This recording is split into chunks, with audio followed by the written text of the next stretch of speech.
Right place. All right. Just also want to bring up my slide light. All right. Cool. It's also shared on Zoom, I guess. Yeah. Okay. Well, I guess we'll go ahead and get started, but like we're still waiting for more people to come in. I don't know if there are any people coming in or not. There are some like trail. Yeah, there trailers. might be That people happens a online. lot. So Yeah. yeah, so we can just go ahead and get started. You So- want? I don't mind if we wait for a bit. If you want. Okay. Yeah, we don't I don't mind wait for a Yeah. bit. Or We can just are like we? chat. Yeah, we can wait. I don't know if anyone's gonna be after. Present you our pipeline as a way to succeed in like intermediate and advanced game projects. For any project, basically, you're going to be involved into. Let's do next slide. Okay. I know I know most of you here like coming here just for meeting with us, but all right. To recap, I am the art producer and like in general technical artist for Sim Valley. And before that, I was the art producer for Manas, which is another project that we worked on. And right before that, 2 years ago, I was an environment artist on Karen, which coincidentally was by the time when I was there, the art lead was Carice, which was the board member of Mega, like several years ago, like 3 years ago, I think. It was a long time. It was like really long time ago. And I not saying this is like anything like special, but I was probably the first art producer in USC games because in Karen they still call it in that year, like in the year when I was in Karen, they still call it RD, and until the year when we were in Manaus, they separated the job into art director and art producer into two, and today we're just specifically talking about art production in general. All right.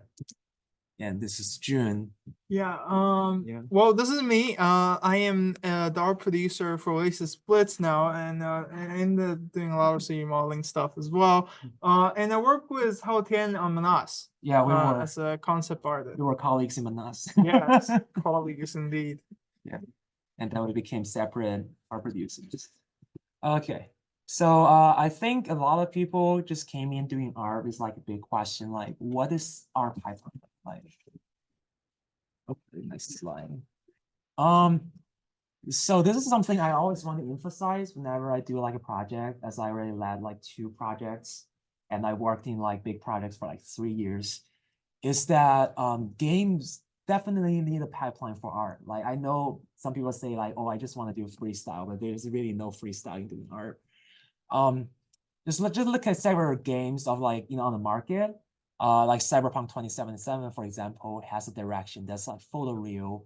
It's really punk-like, it's mechanical, futuristic, and it requires assets that are more mechanical and like photoreal in its style. So you're gonna make guns, make vehicles, make humans, make buildings, skyscrapers, as many as possible. So those are the assets you want to make for the games. However, in comparison, Valorant is like coming into a middle ground that has like stylized feeling in between. It's a little mild, it's like more for the teenagers. So they have guns, characters, and stylized VFXs, and no violence involved. And by the other end, like a short hike, for example, for the game that are very stylized, is very pixelated, high saturation, vibrant, warm, simplistic, any verbs you want to see for the direction. And it requires quite different assets just for like birds, trees, and like any voxelized features inside. Next. I know a lot of you guys came into doing art like you just start a project and you open up a Photoshop and start painting. Like I see multiple projects that have like very, very interesting illustrations at a very, very early stage of the game. And they started painting like a lot of stuff. But later on, they figure out the game is like way more complex than that. Is nothing like so simple as like drawing like a beautiful key art. There are so many pipelines that like each of them you need to like think about yourself. Like we have a 2D pipeline for just 2D games. We have 3D pipeline just like more complicated, but like different from the 2D games themselves. So you have a lot of pipeline that's different. And just to recap, like simple pipeline for a 3D character, you have like more than 6 steps actually. This is for like where the summarized version is gonna be. You need silhouettes, you're gonna do concept art based on your silhouettes. You're gonna do a turnaround after you do your concept. And with only the A pose, this modelers can know, oh, this is the direction I want to go for and want to model for. And from the modeling, you can do to texturing. And after that, you need rigging and animation. And for animation, you need implementation and beyond. So it takes more than 6 steps to finish one single character in game. I know like talking about this might be overwhelming, but you really just need to break it down and think about each step for the art before you actually like put your hands on it. For 2D art, you have concepts. You know, just make sure you have a concept before you actually start working on anything. Like, don't just do a key art, like just start your hand drawing and draw something from top to bottom. You really need to break it down and try to break into sprints. We'll talk about that later, but just keep in mind to have something to like have things broken down into charts and have them ready. All right. So, all right. So after you figure out the pipeline, you're gonna be like happy and like more easy on your stuffs. Okay. So, and now me and Jun are gonna talk about like our separate ways of doing things in AGP, like because we're doing different games to give you guys like an example of how to do stuff. For me, I'm producing for Sorelli, and we have a very special artistic look. So first you need to, so just a little bit recap of what we can do for our production. I need to make art bibles. I'm giving tasks to my artists so that they can finish the task on time. And most importantly, I need to control the pipelines for the game to make sure it's not off the rail. And iteration for most AGPs, and for intermediates, of course, I think those are some things you're gonna learn when you get into those projects, is that iteration is the key. Like you cannot go away from iteration. And next slide. So, and again, like this is just an example of what a villager in our game can look like. It's very long. Basically, it takes even more than 3 sprints to finish that. One sprint can take up to 2 weeks. So you need to plan it out at the beginning of the semester before you mess up with anything else. All right. And for in industry, it's also following the same pattern. Like, for example, I'm seeing a Pokemon Arceus, and they have this giant like a screenshot paint over. They take a screenshot of that and paint over on top of it to see what they can decorate for. And in Valorant, they adopt a very 3D style, so they want to do the block out first before they move on into anything else. Like this is A for Split. All right. Communication is key, and I don't want people to get out of the loop of communication. So you make sure you communicate your ideas well before you move on to your next steps. Okay. All right. I'll hand it over to Jun to. So I'll talk a little bit about our project on Oasis Splits. This is just a breakdown of the pipeline. It's a little bit of a word salad, so we're just gonna skip that real quick. If you want it, I can post it somewhere. But just kind of the overall key steps and what's kind of important in each steps. So during the silhouette part, it's really just about distinct and being recognizable, right? So you want, if you can imagine, right here, the character silhouette is very different from the surrounding silhouette. And in this silhouette chart here, all the kind of different characters are very recognizable just by their own silhouette. And so it's a similar thing in Nintendo games, which does this very well. You can kind of sense the danger levels of different characters. For example, let's say 8 over here. He's very blocky, right? A lot of squares, but he's also quite round. So you know that he's not all about, he can protect you, right? But he's not going to be a danger to you in any way. So that's kind of that's one of the factors contributing to silhouette. And the other thing that's quite important is scale, right? And scale is best displayed in our kind of this silhouette here. Kind of placing the character inside the game, and you kind of get a very good scale of the game and how large things should be. All right. For the concept, it's all about color palette, right? So there's a very interesting stream of Riot making their games, and they always put their character in the game, kind of just a little bit of they crop this image out and they literally just throw it on top of their a screenshot of their game, and this helps you gauge with how the character would look, right? And if you see here, the character our bandit here is very separated from his environment, but at the same time the color palette remains similar, and then this kind of plays in with our was kind of this animal semantic and kind of fitting into the nature, making things cohesive. Yeah. And you don't want him to be neon, right? That would be completely different playing experience. Yeah. And kind of the narrative design in the game as well.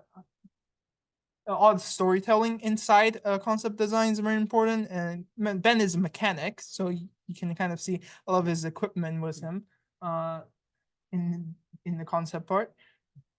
Oh, sorry. Do you want me to? Yeah. Okay. All right. Some of the other things. Rithology. Rithology is really just placing quads on a more complex mesh, and what that does is it helps the mesh to stretch better during animations. So on the leftmost here, you see a kind of a topology map of a potential character, and this allows the mesh to stretch nicely during different kind of expressions, and it also allows the texture to look good as well, and it definitely helps. Having a good topology definitely helps with the ease of UV wrapping, right? So if you can see here, this middle image, having a good topology really saves you time during your UV wraps. And the textures are very different in different video games. This one's Hades, and the texturing does a lot more work here than maybe in the color map does a lot more work here than many other games. So that is the 3D pipeline. Yeah, I really also quick. highly recommend watching that Hades like pipeline. It's a video that like we shared across for so many times. I personally watched it for like over 5 times. It's about like they really like Supergiant Games really are willing to share all their pipelines, and like they have audios, art, and this is about like one of their character pullouts. So and it really explains like from start to end how they develop this very specific character. So I highly suggest you guys checking it out. All right. All right, rigs and animations. Okay. Making rigs is directly related to making animations, because as a rigger, your mission essentially is to make the life of an animator much easier, right? So if you can see, there's a lot of controls here in this rig to help with all the different kind of movements that you can do. Rigs is its own art. I think the hardest part for me is weight painting. That's kind of that is definitely the most difficult part, and yeah, it's quite painful indeed. And Maya does not work a lot of times, and it also bugs when I try to mirror weights. Especially you're gonna do something, what's it called? Quadrupeds. Yeah. Quads? Yeah. Quadrupeds, like the animals Quadrupeds, for yeah. feet. Yeah, it's so hard. There are some free rigs though online, and they're pretty good. So I would recommend looking at that. If you want to do a lot of animals in your games, highly recommend it. Just download the workable horse and like modify the mesh based off of that. Yeah, we tried doing horse in Mana. Yeah. That was not great. That was not great. That wasn't great. Yes. That was not great. Shouldn't touch. All right, so some of the more general things, right? So this is a screenshot from Suicide Squad. I was about to say. And why am I showing you this, right? So what I'm trying to emphasize is that art at the end of the day serves gameplay. And if you have something like this where it looks fancy, this game looks very good. And the trailer, the in-game cutscenes, it's like a whole movie, right? And it's very fancy, but the game is bad. The game has horrible reviews. Why? Because the art doesn't serve gameplay at all. Usually, if you can imagine UI screens, you have the central parts, right? That's clear. There's nothing that's blocking the central part of the screen. But this, it's like you maybe like the part that you see is maybe like 50% or even less, right? And especially the compression, like from top to bottom, it's very painful to play this game. And so at the end of the day, as Alan said, Alan's the guy that from Blizzard talking to us Monday. Art should always serve gameplay. Yeah. Everything at the game day serves gameplay. So don't make a mistake like the Suicide Squad. It hurts players' eyes and makes the game Why no does fun. this look like Fruit Ninja UI? It does, right? Like, It what are makes no those UIs sense. about? Like, It makes no sense. You don't There's a understand, right? screenshot of like the in-game menu. Oh. It's like when you like look at like the item inventory, I think. It's really yeah, Yeah. it's just like no Very- cohesion. Very, very bad. Really bad. There's no cohesion here. There is nothing that really serves the gameplay. So yeah. And some of the more or I guess a little more advanced. You might not touch this on your AGPs, but the different levels of saturation, different level of values that you use for different part of games, right? So this is a League screenshot. The most important thing in League is the spells. You have to dodge spells, you have to cast spells. So they have by far the highest value, right? And they have the highest saturation. And most of the time the environments faded, right? You can see very clearly that the environments all the way in the background. And that's just one of the things. For UI though, UI really depends. If your game doesn't, if UI isn't that important in your game, this kind of has to be tested. Making things clear or not is right. So UI, it really depends on the game.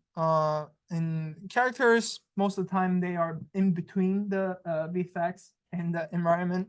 Yeah. So that was that. What's that? Yeah. Yeah, we kept it quite short, I think. Yeah, we kept on to keep it short and like just open to questions. If you guys have any? Yeah. Yeah, that was it. What is how do you get started? How do you recommend getting started with art production? Like how to start, like how do you start being an art producer? I think you need to work in the pipeline. Yeah, exactly what First. I want to say. Yeah. And then kind of just understand what's going on, right? So Yeah, You- you gotta be part of the pipeline to be able to manage the pipeline.